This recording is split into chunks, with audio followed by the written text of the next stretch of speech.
To talk about that today, we've got Natalie Jones, the Director of Digital Identity at GDS. She became Director of Digital Identity for GDS in September 2021 and is the Senior Responsible Owner for the gov.uk One Login programme. That will deliver a single consistent way for users to sign in and prove their identity to all government services.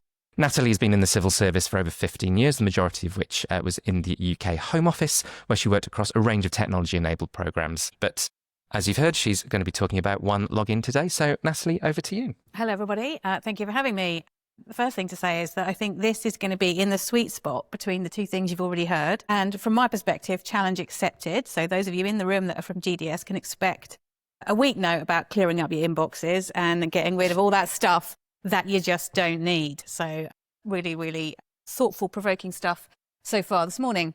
So as intro, I'm Natalie Jones. I'm the Director for Digital Identity at the Government Digital Service and the Senior Responsible Government Corporate Goldfish. And what we're trying to do is move to a scenario where you do that once. So we provide one new front door for all government services, one authentication service. There's obviously some sustainability stuff in that, right? Because you can switch off stuff. So that's our journey, and that's the mission. And the clue is in the name. We'll know when we've done it because there will be one login for government, and the passwords and usernames you're keeping, including your government gateway one, will all be a thing of the past. That's my mission, and it's a big one. And it's something that we've been working on for about 4 years. As said, I've been in DDAP roles in government for about 20 years. And I've worked in a variety of tech-enabled change roles. But this is the first time I've been building a product to work for all UK citizens or everybody in the UK. And it's the first time I've been building a product that will be used by all government departments. So it's got a real pan-government focus. So when I first arrived at GDS, I found an energetic and passionate team who'd been working to understand the mission for about a year before I arrived. And they'd been focused on several key questions, all the things you'd expect, really. Things like, how many services would use it? How many users would it reach? How much would it cost? What would it save? How could we make it inclusive? How could we make it secure?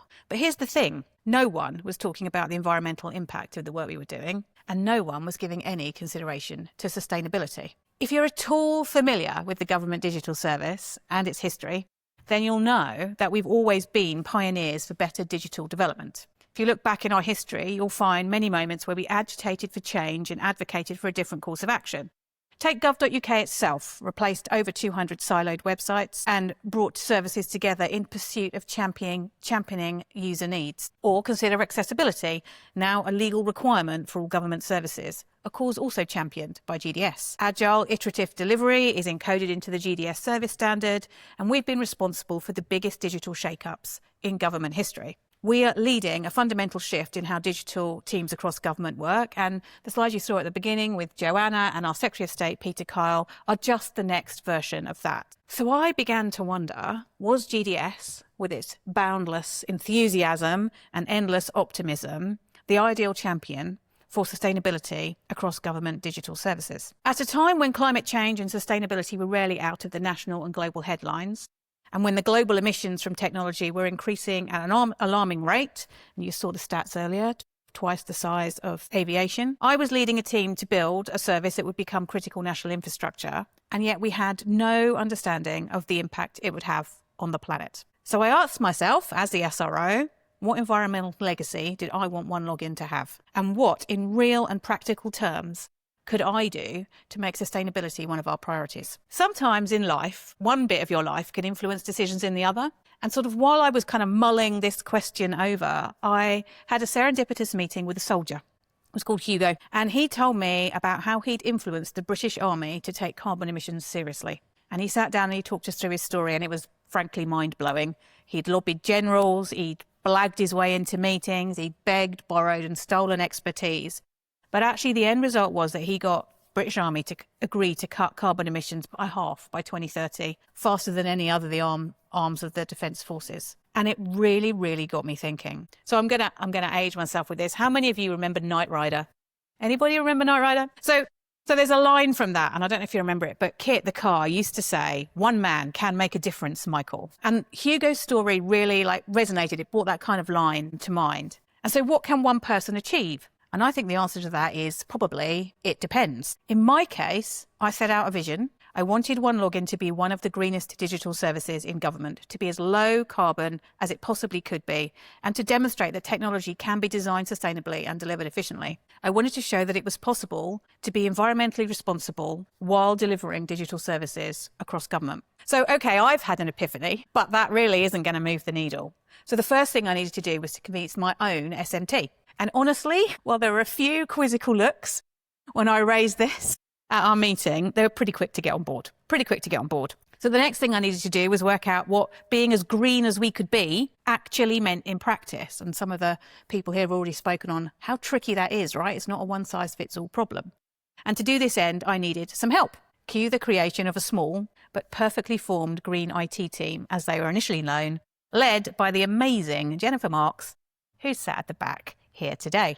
So I'm assuming you've all heard of the SAS? You've all heard of the SAS? How many of you heard of their quieter, less flashy cousins, the Special Boat Service? So while the SAS is all about who dares wins, the SBS is all about by strength and guile.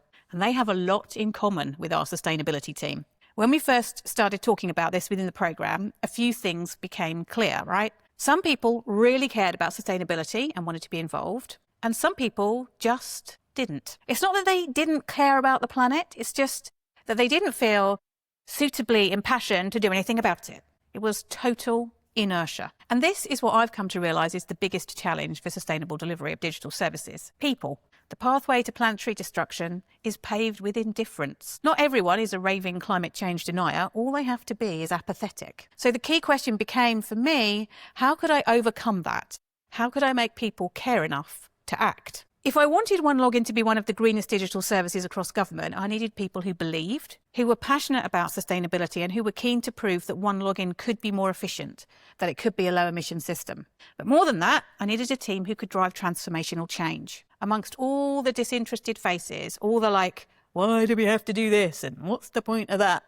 I needed enough people, enough innovators, enough passionate advocates to drive the process forwards. And I also needed to understand what changes we should actually make. And in order to do that, we needed to get a baseline figure. This, as you will all know, is far from straightforward. So the first tangible task I gave our small team was to try and measure the emissions of One Login. We convened what we called a coalition of the willing across our supplier landscape. And interestingly, some of the same patterns we'd seen within GDS were repeated there, in as much as there were small numbers of highly motivated people, but they were also working against a tide of apathy. Together, we researched methodologies and the team came up with an approach. Once they had this, they actually needed data from the teams within One Login to generate the baseline. And that turned out to be a bit more tricky than we first thought as well, because, newsflash, everyone, it seemed, was too busy. So it took a bit longer than we hoped to refine the methodology and get to a baseline figure. But by the middle of 2023, we'd done it, and it felt like a huge milestone. Remember, this is a team of 2 or 3 people with no budget, using their passion, influence and street smarts to get others to support the work. Sheer tenacity yielded results. So not quite going to the be rude, but kind of towards that end, right? And after we'd got the baseline, we started talking about what we'd done and what we'd learned. And people were politely interested, congratulatory even. But when we put out a call for volunteers to support changes to drive down emissions, all we got back was silence. So we still hadn't managed to get people to actually care, at least not enough to do anything about it. So now the question is, how do you get 500 people who already have full-time and intense day jobs to believe that they can make a difference? That they needed to find the time to squeeze one more thing into their busy working lives, and that our collective success required everyone to do their bit. So rather than solely looking inwards, the team rebooted their efforts with a cross-Whitehall blog post. And this led to greater external awareness, messages of support, and critically, it established a connection with other fledgling digital sustainability teams across government. And that connection with others in the same position, trying to do the seemingly impossible, provided a supportive, but more importantly, an informed community. Many of these people are in this room, and their collective support, sharing of knowledge, of tools and ideas has enabled so much progress in digital sustainability across government. So we were now plugged into a cross-government community of like-minded people. Amazing. But still, without the support of the One Login teams, we couldn't hope to make meaningful changes. How do you bring teams on a journey which is by no means clear or straightforward? Digital sustainability is as much about hearts and minds as it is about technology, methodology, measurement and improvement. I might be the SRO, but the wider team are the beating heart of One Login, and we needed them to get onto our bus. So while we pondered that question, the team went to measure our neighbours, gov.uk. And the pattern was the same. Odd patches of resistance, weird, right? Intrigue and support from some corners. Anyway, long story short, after a somewhat tense afternoon where the team were a bit worried that the measurements would crash gov.uk, the measurement came through. And so by Christmas 2023, we had a baseline measurement for one login and gov.uk, just in time for the GDS Christmas end-of-year event. And at that event, Jennifer gave an amazing presentation where she was able to showcase some early optimizations and dashboards for one login that demonstrated how the changes we'd made had quantifiably reduced our emissions. We now had the data to show that even the smallest of shifts in the ways we worked were having a very real impact. And this, it seemed, was the thing that turned the tide. The team received a raft of enthusiastic messages from colleagues willing to volunteer their time in support of their efforts, along with a number of requests to carry out similar measures on other bits of the GDS forest. However, while it seemed that one login colleagues were finally buying into the idea, we had another pivotal moment where we received a call from another government department asking if we could do the same for one of their services that we'd just done for ours. So it seemed that the Whitehall drums had finally started beating. This was great news. It was exciting. It was very rewarding. But it raised a whole new set of questions that we hadn't had time to figure out. In short, how did we scale things up? Obviously, this was a good problem to have, but being in demand meant we had to rethink our approach pretty much overnight. Our small team had shaped the initial ideas and successfully advocated for change across one login, but now we needed a solid in-house model that could be replicated across government. And yes, we had a newly galvanised tranche of fired-up volunteers willing to carry the torch, but how quickly could we support them into becoming effective ambassadors for our work? And what about the teams within one login? We'd shown them what could be achieved and inspired them to follow our lead. How could we make sure that they had the skills they needed to take ownership of their sustainability in the same way they owned their security, user needs, or technical resilience? We needed to teach them how to make sustainability principles a fundamental part of their daily working lives. And we had to do it fast, strike while the iron's hot and all that. So we developed Digital Sustainability 101. It was a training course built in-house, designed specifically to bring sustainability knowledge and skills to our team. We offered the course to everyone in one login over 7 dates, and these 7 dates morphed into 13 dates as demand came in from wider GDS and some other government departments as well. The course focused on what sustainability meant for the different DDAP professions and the actions individuals could take in their roles and within their teams. And by being targeted, it enabled people to take actions away with them that they could then implement. And it was a really key step in embedding sustainability across all aspects of one login. So now, with well-motivated teams, with a baseline understanding of their roles and the sorts of actions they could take, we were one step closer to ensuring that sustainability was considered at every stage of development. However, one login is a GMPP program. So if you don't know what that means, it means it's one of the top sort of 200, 250 projects and programs in government. And it comes with a special set of rules. And I benefit from additional assurance. A lot of fun. But in a GMPP program, you can't have people carrying out uncoordinated activity that hasn't been carefully considered, right? There's a set of things that we have to deliver on. So we didn't want to snatch defeat from the very jaws of victory, but we did need to find a way to manage the sustainability work in the same way as we would anything else, a security upgrade or a new product feature. So we started to put our sustainability improvements through the same development pipeline as any other piece of work. It's just a category of work. We added a Green Ops team. We put sustainability representatives onto the key decision-making boards to support good design decisions from concept to completion. And we added criteria into our definition of done and go-live checklists. The list goes on. So now the whole team, not just the sustainability team, are working together to understand and successfully embed sustainability as part of working practices.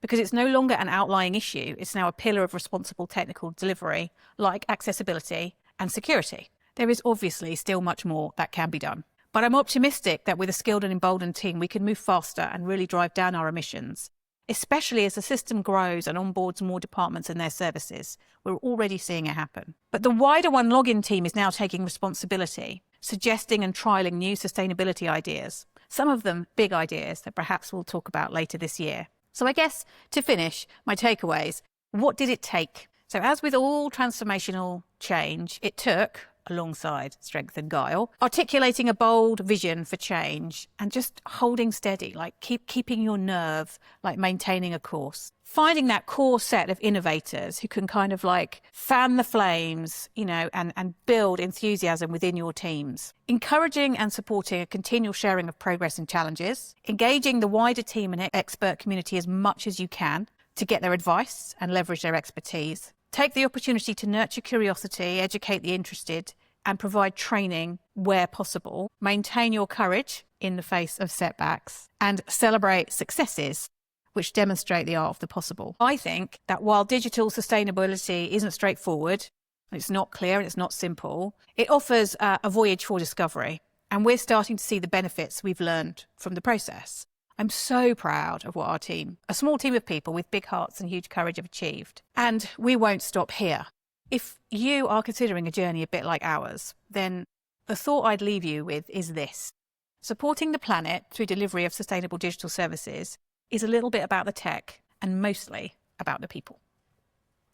I'm going to squeeze in one question before we go to the break. I've had one on Slido, which is this. Does GDS have ambitions to influence other governments in other countries on digital sustainability? Yes. I think the government digital service, we're reforming. We've just been through a machinery of government change. We've just brought CDDO back into the fold. We've got a new chief product officer, you saw her up there. A new chief digital government officer, you saw her up there.